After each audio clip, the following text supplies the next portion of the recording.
Welcome to Mother Daughter Projects. I'm Steph. I'm Vicki. And as you can see, we're outside my garage today. We're going to show you how we installed a Ring Floodlight camera.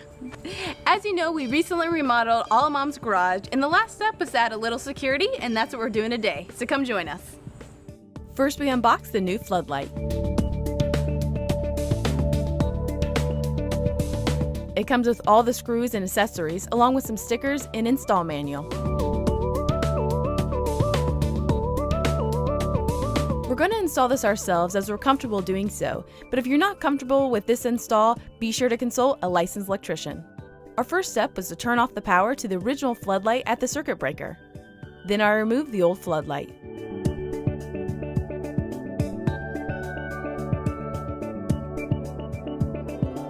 Then I connected the base, securing it into place.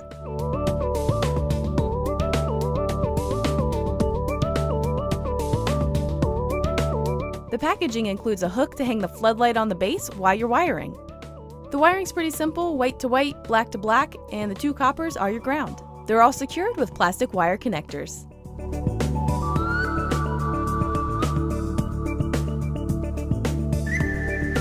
The floodlight connects to the base with two screw caps that screw into place using the included ring orange handle.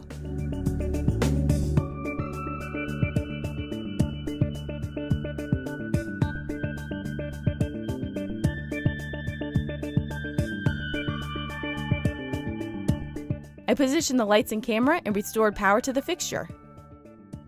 We went through the simple prompts on the Ring app to set up the smart features and used the video to make sure the camera was placed just where we wanted it. Now we have a camera right outside the garage.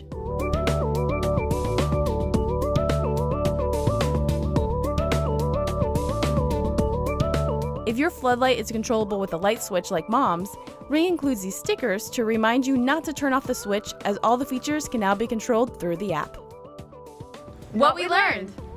Steph was trying to get the old fixture off and was having a little trouble. One of the screws was very rusty. So she tried an impact driver, a regular screwdriver, and none of that worked. So we went to look at our WD-40 products to see what might work. Their specialist line, it's a rust release penetrating spray. So she sprayed that on, let that work a little bit, and then tried it again. Still didn't quite work. So then she realized these little screws can be turned with a socket wrench. So we went and found a socket that would fit, and this little one fit here, and she was able to get the screw out very easily. Yeah.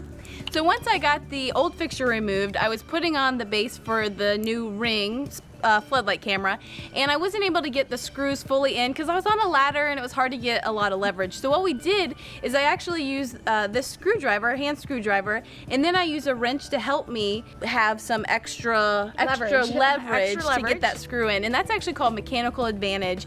And my papu actually told us about that probably about a year ago, and this was the first time we really got to use it, and I gotta tell you, it worked. It worked. Yes. The Ring app is very easy to navigate. It's very straightforward. I like that I can set up different features, like I can have my light go on from dusk to dawn.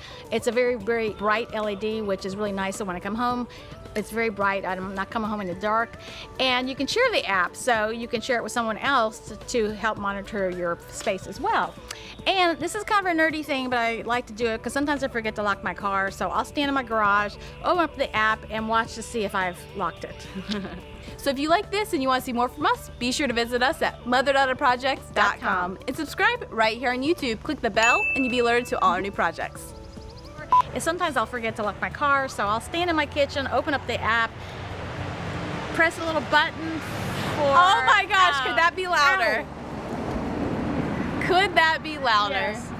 Here, I'll get a little close-up for you so you can see. Yeah.